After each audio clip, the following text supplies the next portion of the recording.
Mesdames et messieurs, bonsoir et bienvenue à ce journal de ce soir avec moi-même Michel Iradukunda. Et tout de suite, voici les grands titres. Depuis ce lundi, Kigali accueille une réunion de l'Organisation internationale de la normalisation pour examiner comment harmoniser les lois régissant ce secteur, en particulier l'économie circulaire.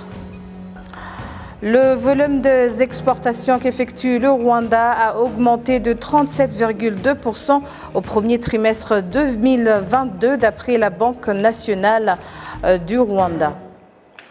Et à l'international, nous ferons un tour vers la Russie avec le président Vladimir Poutine.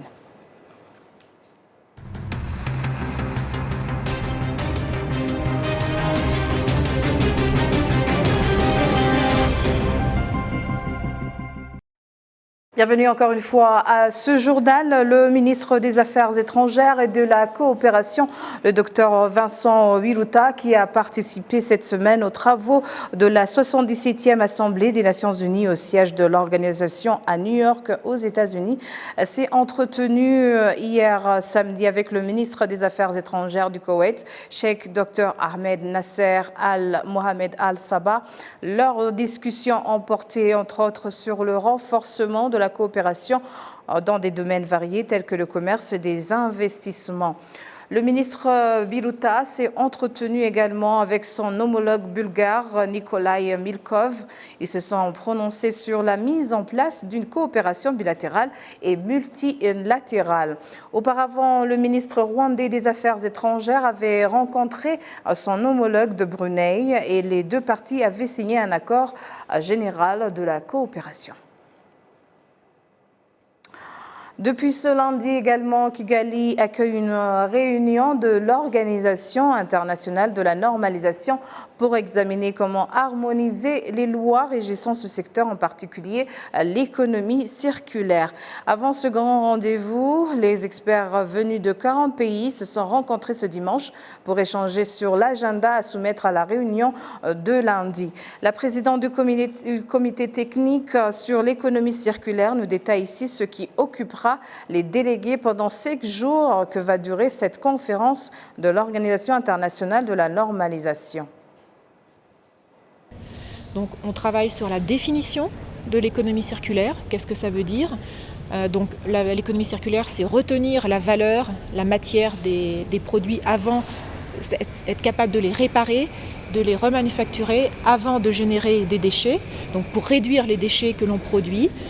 On écrit les principes de l'économie circulaire et on écrit aussi comment mesurer qu'une entreprise publique, privée, fait de l'économie circulaire. Alors j'attends beaucoup de cette semaine à Kigali et d'ailleurs je remercie le RSB de son invitation pour tenir cette conférence ici. Je pense que c'est très important de pouvoir se rencontrer, de pouvoir faire en sorte qu'il y ait une 60aine de pays qui seront présents, de faire en sorte que ces pays parlent ensemble, partagent ensemble pour écrire les textes, améliorer les textes qu'on a déjà. C'est vraiment l'objectif de cette semaine, améliorer les textes que nous avons déjà pour pousser encore plus l'économie circulaire et être capable de rééquilibrer un petit peu de justice sociale et environnementale sur la planète et donc de proposer un modèle économique alternatif au modèle que nous avons actuellement. Alors pourquoi un nouveau modèle ? Nous souhaitons un nouveau modèle parce que nous sommes sur une planète avec des ressources en quantité finie. Ce n'est pas extensible et nous les utilisons, certains pays, donc les pays occidentaux, les pays nord-américains, utilisent ces ressources de manière trop importante par rapport à d'autres pays, et les pays africains notamment, et donc il faut rééquilibrer tout ça. Et parce que si on continue à utiliser les ressources comme on les utilise et ne pas changer les modes de production et les modes de consommation, notamment dans les pays européens et nord-américains, on va vers une catastrophe en fait. Je pense qu'il y a beaucoup de leçons à tirer des pays en développement pour les pays développés.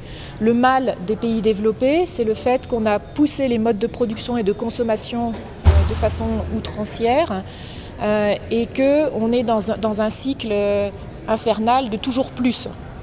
Or, ce n'est pas possible sur une planète où les ressources sont en quantité limitée.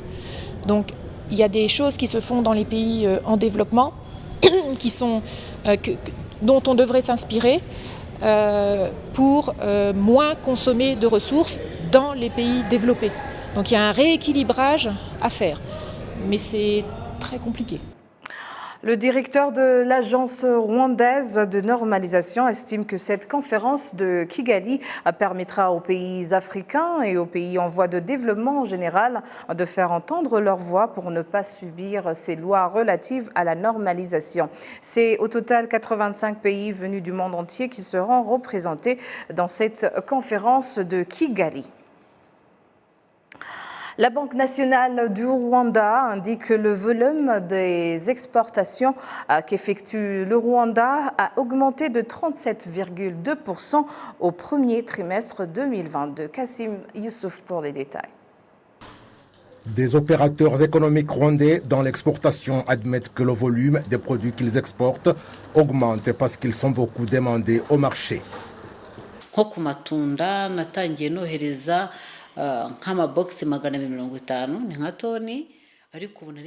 Si personnellement j'ai débuté avec quelques centaines de kilos et que maintenant je compte des tonnes, par exemple si pour le maracuja, j'ai commencé avec l'exportation de 250 cartons, soit approximativement une tonne, aujourd'hui je suis à 1000 ou 1500 cartons. Pour l'avocat, juste cette semaine, on me demande plus de 25 tonnes pour plus de 4 clients.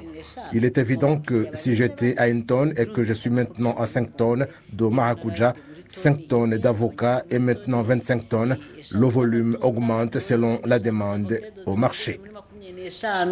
mu cyumweru ariho umukiriya ambwira ati kuwa gatatu nyohereze 10 undi kuwa gatanu nyohereze 7.5 undi kuwa mbere nyohereze 7.5. uyu mwaka byabashe kwiyongera. Cette année, notre café d'exportation a augmenté car l'année dernière, nous avons pu envoyer 9 conteneurs, mais maintenant, nous en avons envoyé 20 et nous attendons d'en envoyer plus car les clients continuent de nous donner des dates d'envoi car la production, nous l'avons. Les statistiques de la Banque nationale du Rwanda rendues publiques la semaine dernière révèlent que le volume des exportations du Rwanda au premier semestre 2022 a augmenté de 37,2% par rapport au premier semestre 2021.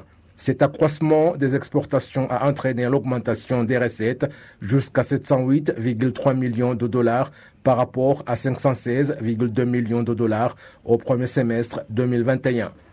Les produits faisant l'objet d'exportation tels que les minerais, le café et le thé ont augmenté de 39,4% alors que les fruits et légumes se sont accrus de 25,2%. Le gouverneur de la Banque nationale du Rwanda, John Rwangombwa, indique que cet accroissement des exportations a été très bénéfique car le marché de change n'a pas été déstabilisé. En ce qui concerne le commerce international, nos exportations ont continué à augmenter à un rythme satisfaisant, plus de 35%, même si nos importations ont également augmenté. Mais comme nos importations ont augmenté et que les revenus des Rwandais vivant à l'étranger ont également augmenté, tout comme les revenus du gouvernement provenant de l'étranger, cela a fait que le marché de change n'a pas été perturbé. Si l'on considère aujourd'hui le rythme par lequel notre monnaie s'est dépréciée, ce n'est pas un souci par rapport au dollar selon la provenance des devises étrangères. Marie-Ange Ingabire, qui œuvre dans l'exportation, indique qu'il y a moyen d'élargir le marché extérieur pour plus de rentrées de devises, mais souligne notamment le problème de transport dont la solution sera bientôt trouvée, comme les organes concernés l'ont promis. Le gouverneur de la Banque nationale, John Rwangombwa, indique qu'en général, la croissance de l'économie du Rwanda va bien se poursuivre, même si des imprévus peuvent se manifester et constituer une entrave à cette croissance économique. Nous nous attendons à ce que l'économie continue à bien se porter, mais le problème est qu'il y a des inquiétudes à propos des imprévus dont on ignore l'origine et l'aboutissement au niveau international, comme la guerre entre la Russie et l'Ukraine. Aujourd'hui, les relations entre la Chine et les États-Unis ne sont pas au beau fixe à cause du Taïwan et on ne sait pas quelle sera l'issue de cette situation. Il y a sur cette planète des choses qui surviennent à l'improviste et qui provoquent d'autres conséquences, mais en général, c'est comme ça que nous voyons les choses.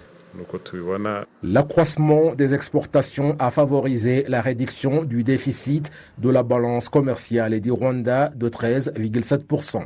Cependant, la Banque nationale du Rwanda indique que la production intérieure a diminué de 1,2% au premier semestre 2022 suite au changement climatique. L'objectif du pays cette année est d'atteindre une croissance économique de 6% qui en 2021 était de 10,9% et de 3,4% en 2020 suite aux effets de la pandémie de Covid-19.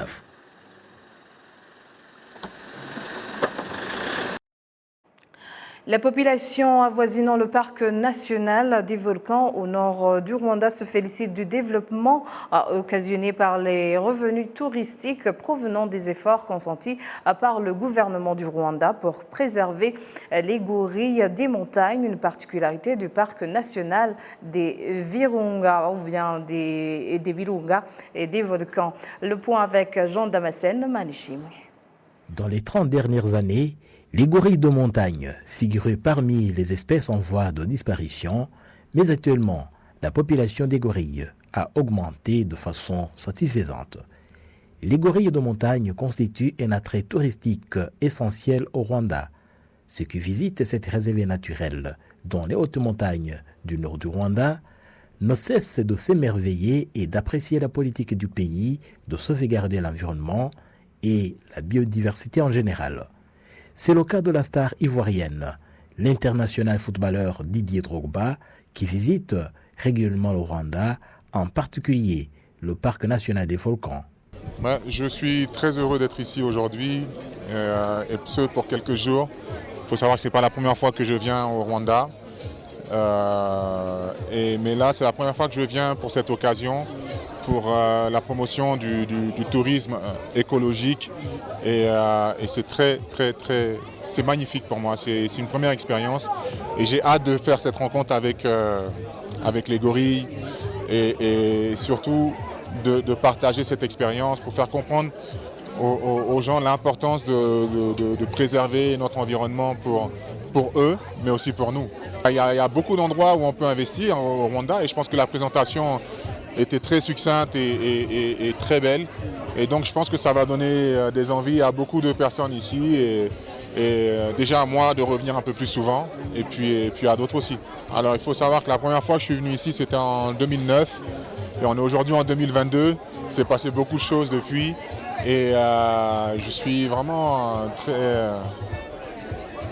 j'apprécie vraiment l'évolution du pays et la transformation qui a été entamée depuis plusieurs années maintenant. Et il faut juste voir ce qui se passe aujourd'hui lors de cet événement, la diversité des invités. Ils viennent de partout dans le monde pour visiter le Rwanda. Donc voilà, c'est comme quoi le travail paie. Les gorilles de montagne sont actuellement estimés à 1063. Une grande partie de cette population, soit les 2/3, vivent au parc des volcans côté rwandais, alors que le reste se trouve du côté congolais et ougandais. Le Rwanda a déjà lancé le programme d'extension de ce parc national des volcans et environ 4000 hectares devraient s'ajouter à cette demeure des gorilles. 6 districts de l'ouest et du nord du Rwanda sont frontaliers de ce parc qui a été créé en 1925. Voilà, c'est tout pour l'instant et au nom de toute l'équipe qui a contribué à sa réalisation, je vous remercie moi-même Michel Iladukunda. Bonne poursuite des programmes et d'ici là, portez-vous bien.